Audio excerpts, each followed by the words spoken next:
Hi, everyone, and welcome to this afternoon's webinar session, whatever you like to call it. Sorry, we were just sorting our charts out and tabs up and all sorts of things because there's a lot of stuff that we'd like to get through today, and just takes a little bit of time to get it all coordinated and organized, and that's apart from looking at some live charts. But before we start, as usual, may I draw your attention to the disclaimer that I know you can see on your screen. As you know, trading can be a very risky business, so please don't ever think of using money that you cannot afford to lose. And can I also say something else? This was in the light of some really tragic and sad news that I read about, I think about a week or so ago. You may have come across it again. I think it was a young man who had started to use the Robinhood app to sort of trade, which is fine, but he misread what was, his P&L, and he thought he was really, badly underwater. David, did he think he'd lost 700,000 or something? Some huge amount of money, and in fact he hadn't. And he committed suicide. And from a personal experience in our family, we have been touched by this, by that. So it really broke our hearts. And so please, I implore you, trading is, can be amazing. It can be fun. You can make money, but you really must understand what you're getting into. Don't think of using money that you cannot afford to lose. And please, learn to read your P&L. Okay, that's all I'm going to say on that. What are we going to do in the session today? Well, we're going to be having looking at volume in combination with price action, because we use volume to confirm whether the price action that we can see on the screen is actually on our chart on the screen is actually genuine or not. And we're also going to be looking at volume in terms of volume support and resistance, because we have a very particular indicator called the volume point of control. And what the volume point of control does, it actually builds on the y-axis of the chart areas which we call low volume and high volume nodes. And these high volume and low volume nodes act as support resistance, but they also act as, especially as a low volume area, they can anticipate for us that when the price comes to one of these zones, it's going to go through that area very quickly. So we're going to look at volume in 2 dimensions, i.e. With price, but we're also going to look at in 3 dimensions, and that is over time and, as I said, building out from the volume point of control. It's another way of looking at support and resistance, which is a very important element of volume price analysis. Everything is explained in the book that is up on Amazon, and David's just told me that, in fact, on the .com site, there's now over 700 reviews on the book, and overwhelmingly 5-star, which is absolutely wonderful. I'm so delighted. It's been a book that has changed the life of so many traders and investors. Now, we're also going to look at multiple time frames. We're going to look at chart patterns. I know we've done a little bit of this before, but we're going to look at one particular chart pattern in particular, which is the 2-bar reversal. I've got some absolutely fantastic examples of those in multiple time frames, and how you can use the multiple time frames to actually validate that signal. And then you've got the volume, you've got the support and resistance, you've got the chart patterns, and you've got the time. It really kind of brings VPA all together. And it really is, when you look at the chart, I hope you'll agree with me that it really is a thing of beauty. So that's what we're going to be looking at. But before we start, as looking at the charts, just a very quick run through of what the state of the market is at the moment. And I've got a couple of things I'd like to share with you as well. Let me just bring up my, let's see where we are at the moment. And just for sentiment, basically. And where are we at the moment? Well, The Dow down slightly, the Nasdaq's down slightly. These numbers are awfully interesting. What is more interesting when we look at the charts themselves is the levels and the candle patterns that have been created, certainly in today's session and in yesterday's session. We are getting some very interesting price action and volume combinations. We've got 11,000. They're trading at some key levels. For the Nasdaq, it's 11,000, and for the Dow Jones, it's actually 27,000. David's got the charts on those, and he'll certainly be looking at those in more detail. But generally speaking, they're trading in a very, very narrow range, and certainly the S&P is as well. So it's you know, trading conditions are, market is desperately trying to stay positive, wants to move higher, but it's pushing against, so as I said, some of these very, very key levels. But we've got other markets that we want to look at. Silver, you're doing silver, gold and oil, David, the three commodities, because again, fantastic VPA lessons there as well. And volume price analysis, as I've mentioned on other occasions, is you can apply it to all markets and instruments. The ticker is almost, I wouldn't say it's irrelevant, but it's you know, the same patterns will recur, the same type of price action, the same type of signals will appear. So whether you're looking at the Nasdaq chart, or you're looking at a gold chart or an oil chart, the lessons will be there and you will be able to read that chart. The markets generally and the mood, and this is a couple of bits of information. This is at the moment, I said to, we were talking about this with David, in fact, no, with one of my neighbors yesterday, and the kind of feeling that we have at the moment, we have beautiful sunshine, it's wonderful summer here in the UK. You know, the virus seems to have died down a little bit, but it's got this feeling. Just before the Second World War, here in the UK, we had something called the phony war. This is just before the whole thing exploded and the Blitz and what have you. And it was preceded by a fantastic summer. And it feels a bit like that. We feel that we've got over the, you know, we seem to have escaped the worst of it. We're in a little bit of a lull, but something is, you know, it's not quite right. You know, things are not back to normal. And, you know, I just feel that something is going to happen. Not today, not tomorrow. Maybe we'll get through August, but certainly come September, and certainly coming into the US presidential election, I think there is going to be, you know, an almighty blow up just across all the markets. And to give you an inkling of the kind of state that things are at the moment, this is a newsletter that I subscribe to. It's a free one. He's a UK guy, but he really does kind of say things very succinctly. Just to give you an example of the carnage that has been visited upon the different sectors of the economy. This is Carnival Cruise Line. You have to bear in mind that the share price for Carnival was almost £4,000 at the beginning of this year. It's now trading just under £1,000. But the cruise lines, they're all lying idle at the moment. They're all, you know, parked up somewhere in the, you know, anchored up offshore. They're burning through $600 million a month just to stay, he makes a joke, he says, afloat. Which is why you have all this liquidity at the moment, why the Fed has pumped so much money out into the you know, into the economy, because it wants to try and keep people you know, employed, but it can't carry on forever. Is cruising going to come back? Is the holiday industry going to be the same? I think I've read today 270 British Airways pilots are being made redundant. I mean, the leisure industry has just been decimated, and you can see here it takes $600 million a month just to keep, you know, to stand still, as it were. That's the level of these are the numbers that these industries are having to you know, having to cope with. And then this quote that he has in his latest missive this morning, which I thought was really about something. The market has but one objective: to inflict the maximum amount of pain on the maximum number of participants.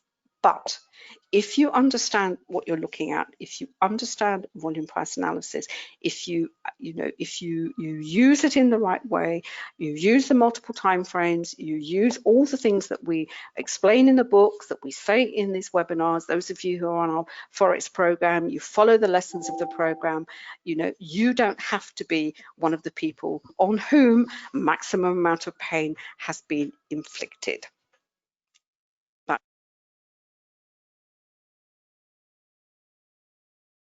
Hi everyone, don't worry, we haven't gone away and you haven't lost sound. Anna's just sorting out her charts on her side. If you have any questions, please just drop them in the chat box. Happy to answer them there if they're short ones. But if you've got longer questions, we will answer them on air for you.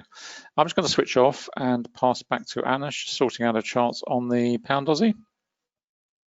So bear with us a moment. I mentioned that I wanted to have a look at some chart patterns. David is going to look at the volume point of control, the low volume nodes, the high volume nodes, because it's better to see them on a, really on a chart. And there's some great examples on the commodity charts, but you'll see them on the other charts as well. The pattern I want to have a look at is this one, which is the 2-bar reversal. This is the pound Aussie. If you want to catch up on my views on the pound Aussie and levels in a bit more detail, if you just hop along to one of my Facebook pages, which is called Learn Forex Trading, and there's a whole narrative about the pound Aussie. The pound is obviously back in the news because of Brexit, but I want to focus particularly on support, the support levels we see here. This is what I mean by volume support at just a tad above 77, one spot 77, and the 2-bar reversal. Now this is the 30-minute chart. The first thing I want to say about multiple time frames, you kind of have to decide which combination of time frames you are most comfortable with. And I have to say, it is pretty much one of trial and error. And also the time you've got available on, available to trade, you're going to be sitting in front of your screen. The ones I'm going to look at here are, I've actually got this, I'm going to start with two. I'm going to look at the 30-minute chart and the 10-minute, but if you haven't got the 10-minute chart, you can actually use the 5, but it's the 10 and the 30, which I have on Ninja. You've got more time frames on MT5, MT4, you're restricted to one, but as I said, if you haven't got 10, you can look at 5. Now this is the 30-minute chart, so therefore, if the 30-minute chart is the chart that I am looking perhaps to take a trade on, what are the signals? What am I looking for on this particular chart? Well, one particular candle combination which is particularly powerful is the 2-bar reversal, and it's the in this case obviously the bullish engulfing, because you're at the bottom of the trend. Price has fallen, and it's fallen to an important low in the sense that and an important support, and it's the support through volume, because this comes off the volume point of control, which is this yellow dash line here. So it pauses there and doesn't go any further. There's a little bit of buying that comes underneath here on this candle, and the volume, and also if you see here, the volume has actually fallen away from this candle. You had this candle here where there's a little bit of buying under there, which reasonable volume under. Then you get the subsequent candle and it's falling. It's not fallen away by a great deal, but that's enough of itself to tell you, do you know what? I wonder if this price is actually going to come to a pause. Then you get the next candle. Remember, this is the 30-minute chart, and you get this engulfing candle. And just on this one chart on its own, that would probably be, you say, oh, that's great. There's a reasonable amount of volume, and it actually does lift off from there. You can't see under this this little notation that I have here, but the volume is actually rising with the move higher. So it's all good. So it's a valid it's a valid signal, and away it goes. Now that's the 30-minute chart. If your combination was with a 10-minute chart, now I'm going to have to go to the live version of the chart, and hopefully it will still be around, because what did that actually look like on a faster time frame? And I'll just move these over here. Hit my ninja. Hopefully they'll come up. Yeah. They're taking a little bit of time. Let's have a look. Apologies about that. All my charts disappeared for a minute. It took me. The 2-bar reversal that we saw on the on that screenshot, which is actually from yesterday's price action, corresponded. You'll have to take my word for it, but it's this hammer candle that was here. So if you were trading, if you were going to take the trade off the 10-minute chart, and you saw this nice hammer candle coming in, and you think, and we always say, don't go off one candle, wait until you get some kind of validation across multiple time frames that this is actually going to move higher. What you do is you look at a slower time frame, and in this case it's the 30-minute, which is 3 times. Multiple time frames, 3 times, certainly not more than 5 times, but 3 times is fine. That would represent as the 2-bar reversal that we see on the 30-minute chart. Some of you may say, yeah, but that's such a great signal, Anna. Look, it's come down. There's a ton of volume under there. I've got a pivot under there. I mean, is that, I'm happy. I'm a bit more aggressive. I don't mind taking that off that signal. That's fine. Then you could say, well, you're going to be a bit more of an aggressive trader. You take it, but look what happens. It goes up and then it kind of pulls back, and it can, sometimes it can pull back quite dramatically. So if you want a little bit more of a conservative entry, as it were, what you would do is you would say that's the 10. I'll wait until I've got the 2-bar reversal, and then away I go. So that's on that one there. Then we had, in fact, I had an identical one almost straight afterwards. It was yesterday. Let's have a look. That's the 22nd. There we are, the 23rd. Exactly the same again. That was yesterday's 2-bar reversal that we were talking about on the previous screenshot, and we had exactly the same. We had another 2-bar reversal, which again, back down on the 10-minute chart, we had another hammer candle. And if I can find that one on there, let's expand. There we are. And again, 77.60 is the level. Let's double check that. I'm not talking out of my elbow.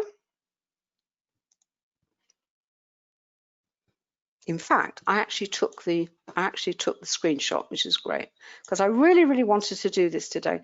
That is 77.60 was the move higher. Now, if the 10-minute chart is if you're not using the 10-minute chart and you think, well, I actually want to go faster and I'm going down the other, I'm going to the even faster time frames. Well, what I would suggest is you would say maybe look at the 3-minute chart, the 5-minute chart, and possibly a Renko chart. And David's going to be showing you a little bit more about the Renko in multiple time frames, how they can not only pick up the structure of the chart in terms of trends and consolidations, but also highlight these turning points. You're not going to get wicks to the bottom of the candle on a Renko chart, but when you see a Renko chart in a consolidation or coming down to the end of a trend, maybe starting to move sideways, then you look at the time chart, and the time chart tells you that there is a there is a strong signal such as a hammer candle coming in, and you wait for the reversal and away you go. I mean, the pound Aussie was just absolutely fabulous yesterday. It seemed to just, for some reason, and you might find this with some markets and instruments, certain candle patterns, certain signals are more predominant on that particular chart. And I don't know why that happens, but it just is. Whether it's because maybe I'm happen to be looking for them, the thing where you buy a you buy a pink car, for example, and you think, oh, I'm the only one with a pink car, and then suddenly when you're driving around you see pink cars.